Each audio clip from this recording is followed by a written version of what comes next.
en 5e ou 6e jour sur le Camino Frances. C'est génial, c'est vraiment top. Là je profite d'être un petit moment tout seul. Et c'est quelle expérience. Hier on était à Estella. On est resté dans une auberge donativo, donc on donne ce qu'on veut. C'était tenu par 2 Canadiennes adorables, 2 volontaires. Et on a passé une soirée, on était une petite dizaine autour de la table, c'était génial. Il y avait tout, des Italiens, Coréens, Taïwanais, des Américains. C'était superbe, super moment d'échange, de partage, c'est bien marré. Et non, c'est super, vraiment une belle communauté sur ce chemin là. On a une belle bande, à chaque fois qu'on se croise, c'est salut, comment ça va, qu'est-ce tal. Donc super, et les paysages là sont vraiment sympas. Les premiers jours dans la forêt là, c'était pas très intéressant on va dire, mais là ça devient vraiment cool. Donc non, superbe expérience, vraiment top là. Finir comme ça c'est génial. En plus c'est un rythme du coup marche le matin et parce que je fais des journées je suis les étapes là, qui sont prévues normalement, donc c'est entre 20 et 30 km. Pour l'instant c'est plus 20 d'ailleurs. Donc très rapidement j'arrive dès 13h, 14h à la ville ou au village. Donc l'après-midi c'est repos, bière avec les copains. C'est un rythme qui me convient bien. Donc voilà, superbe. Superbe.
Can't come back no more, no more, no more, no more. It rolls like, who's come back no more? What you say? You're like, who's come back no more, no more, no more, no more. It rolls like.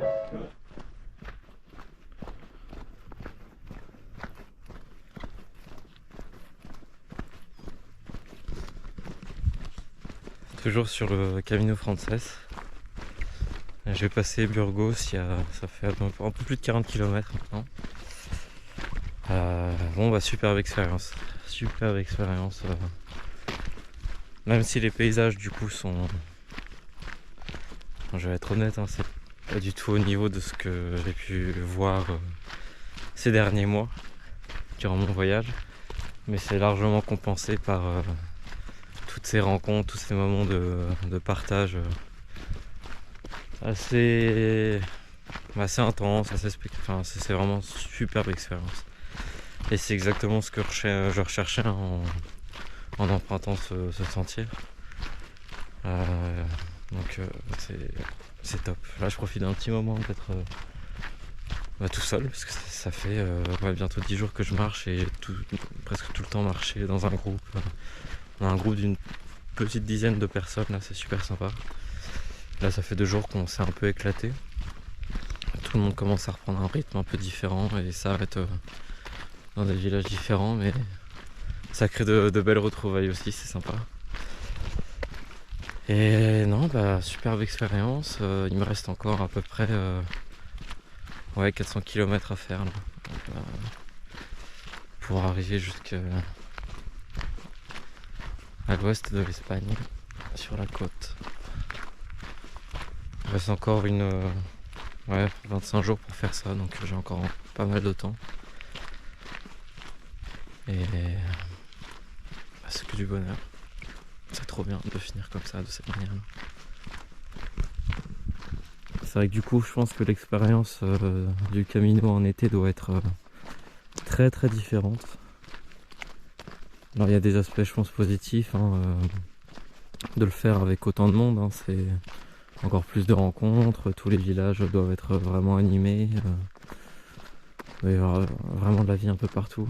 C'est vrai que par contre, apparemment, c'était un peu la course pour avoir des places dans les auberges. C'est d'autres formes de contraintes. Alors que là, on est début novembre. Il n'y a pas grand monde, mais il y a quand même pas mal de pèlerins. Par contre, c'est vrai que là, les auberges commencent à fermer, on a moins de choix. Et puis dans les villages, là, c'est un peu des villages fantômes qu'on traverse là. Donc c'est vrai que de ce point de vue-là, c'est un peu moins joyeux, on va dire. Mais sinon, top, tout va toujours très bien. Tout va toujours très bien.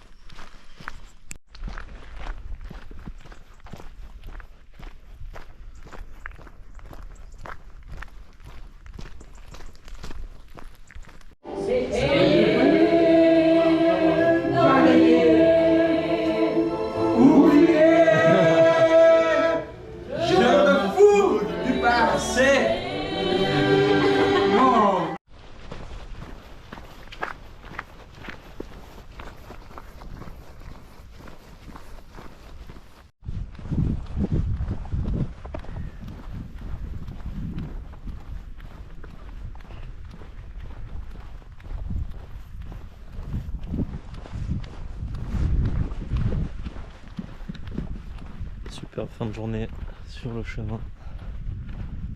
On est juste après Léon. Qu'est-ce que c'était sympa ce petit passage à Léon là, on s'est bien marré hier soir. Une belle tournée des bars, de bons tapas. Et là aujourd'hui une journée de marche. Superbe. Superbe. Pour une fois loin de la circulation. Ça fait du bien un peu ce changement de paysage. Là on a quitté la Meseta donc enfin un peu de verre, un peu d'arbres. Et bientôt apparemment même quelques montagnes. Donc, hâte de voir ça.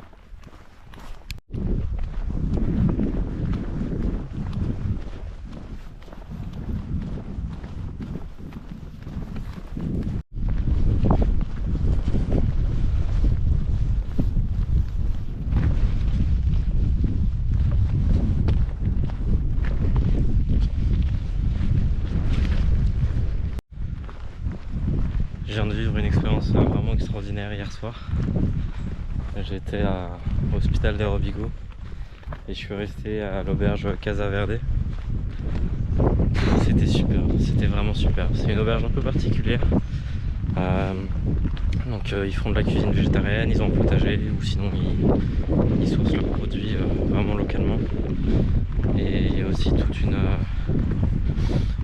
activité de yoga qui est proposée. Alors hier on n'a pas pu le faire parce que la prof de yoga était blessée. Mais il y a une maison à côté de l'auberge qui est complètement dédiée à ça. Donc c'est une superbe salle. Et donc c'est une auberge un peu particulière parce qu'elle a été gérée jusqu'à il y a quelques mois par Minchos qui est décédé en fait en juin dernier. Et Minchos c'était de ce qu'on a pu comprendre, c'était vraiment quelqu'un d'extraordinaire, vraiment d'extraordinaire. Il y avait un bouquin à l'auberge qui retraçait un peu ses œuvres. C'était quelqu'un qui peignait, qui faisait de la photo, qui faisait de la poésie, des chansons. Il se rendait tous les hivers depuis pas mal d'années en Inde pendant 6 mois. Donc il était très tourné aussi vers l'hindouisme, le yoga.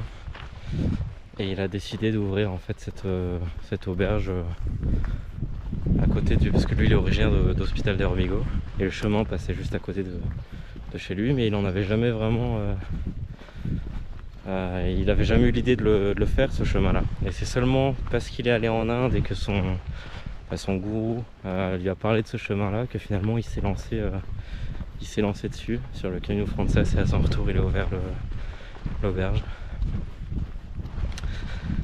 Et c'était super fort parce qu'il y avait une des hospitalières qui travaille dans cette auberge depuis 7 ans, donc qui était vraiment très très proche de Minchos aussi. Donc qui était encore assez affecté par sa disparition. Et donc il y a eu plein de super moments d'échange. On n'était pas nombreux en pèlerin, on était 4 en tout. Dont Samuel, un breton avec qui je marche depuis une dizaine de jours maintenant. Et c'est super, un dîner plus que délicieux, vraiment génial. Et après, pendant 3 heures, ça a été Sam qui a pris la guitare, on a chanté, on a discuté, on s'est bien marré. C'était super fort. Pour eux, ils ferment dans 2 jours l'auberge, donc c'était aussi l'une des dernières soirées. Et ils arrêtaient pas de nous dire qu'en fait ils auraient aimé finir ce soir, quoi, parce que c'était vraiment un super moment, quoi. Et super émouvant parce qu'il y avait 2 guitares au mur et à un moment en fait Aya, donc la personne qui travaille là-bas depuis 7 ans, a dit à Sam, mais vas-y prends la guitare de Minchos. Normalement personne n'y touche à cette guitare, mais là vas-y, c'est trop fort là ce moment là, donc du coup encore plus d'émotions, encore plus de plein de choses, quoi. C'était génial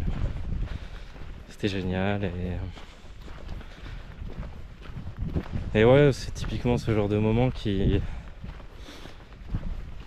me font dire que je suis plus qu'heureux d'avoir choisi de terminer ce voyage, cette longue marche par le Camino Frances, pour tous ces moments de partage, de rencontres, d'émotions, quoi, qui sont ultra intenses, ultra forts. Donc ouais, c'est fort, c'est génial comme expérience.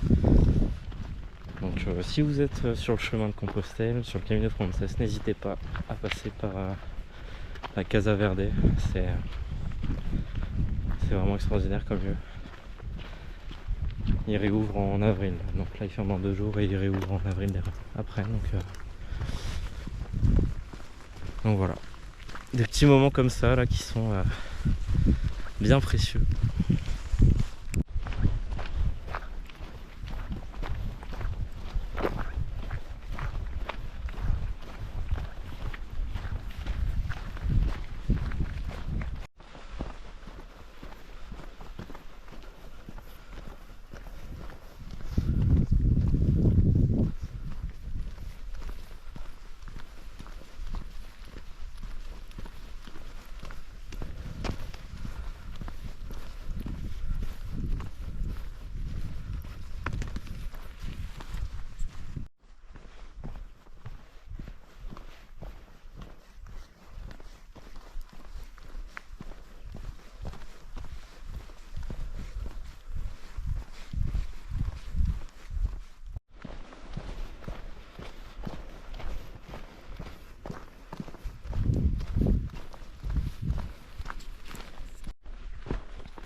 Ambiance assez particulière. Je viens de commencer la journée de marche vers Saint-Jacques-de-Compostelle. Donc là je suis dans la forêt.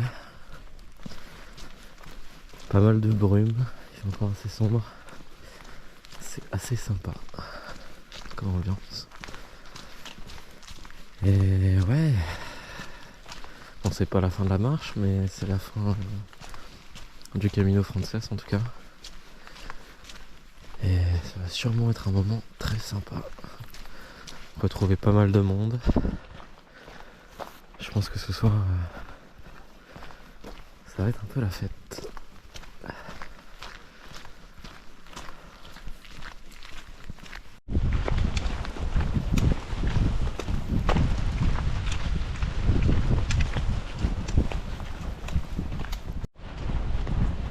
Ça fait 2 jours que j'ai quitté Santiago Et incroyable, j'ai retrouvé le couple qui est parti de Bulgarie et qui a traversé l'Europe aussi, à Saint-Jacques.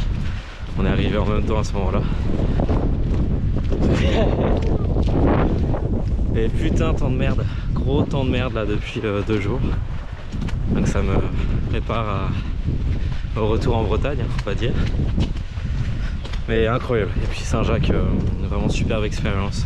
Il y a vraiment une grosse énergie dans cette ville, en particulier sur la place de la cathédrale. Super de retrouver tout le monde, même des gens que j'espérais même pas retrouver au détour d'une ruelle. Incroyable, vraiment incroyable. Et normalement j'ai encore croisé pas mal de monde là sur la boucle jusqu'à Fisterra, donc c'est cool. Donc voilà, bon j'ai pas mal d'avance là, on est le 22 et je retrouve maman le 26 à Mouchia. Donc j'ai 4 jours pour faire 40 bornes. Je pense que je vais d'abord pousser un peu jusqu'à Mouchia et me poser 1 ou 2 jours là-bas. Et puis après bah, ce sera le dernière ligne droite jusqu'à Fisterra. Mais du coup génial d'avoir retrouvé Matouche et Anya. Super, on a pu bien échanger sur tout le voyage. Super, je pouvais pas imaginer meilleure fin quoi, c'est top. Enfin si avec un peu de soleil ça aurait été bien. Donc voilà.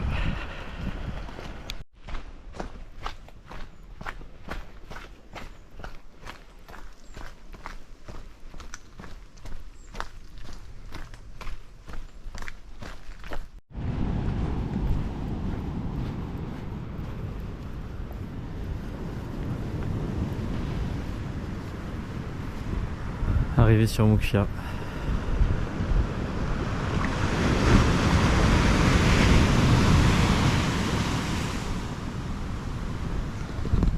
Ça commence à sentir la fin.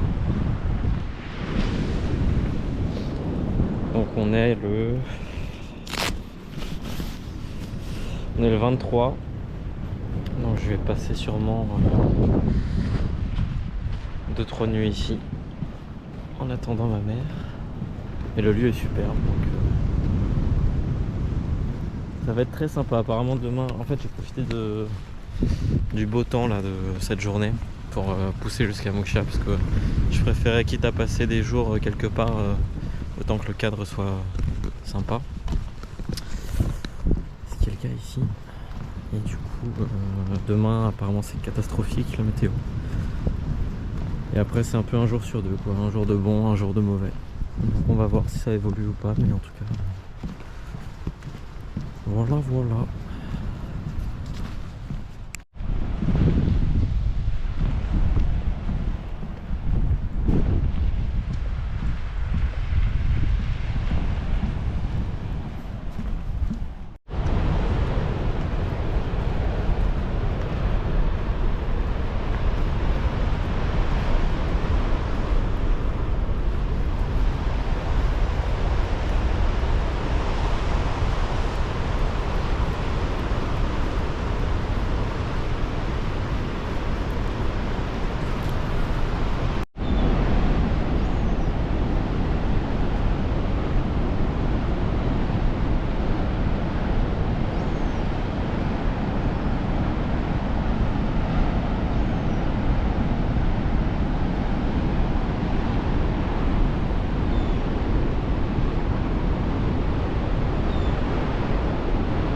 Dernier jour de marche avec maman sous la flotte.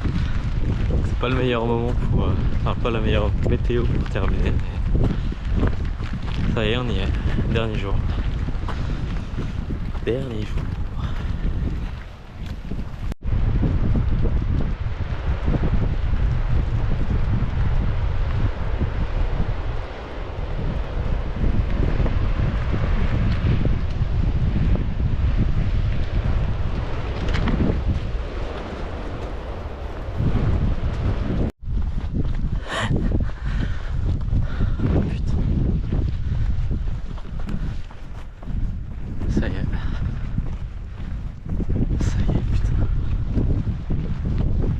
le phare, bordel.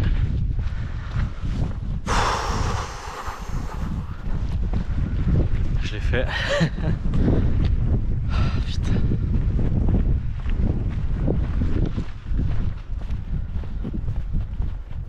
Il a flotté toute la journée, là, petit rayon de soleil pour cette fin, même un bout de ciel bleu.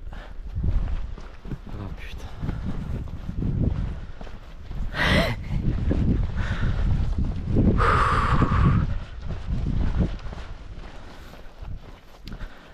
Dimanche 27 novembre.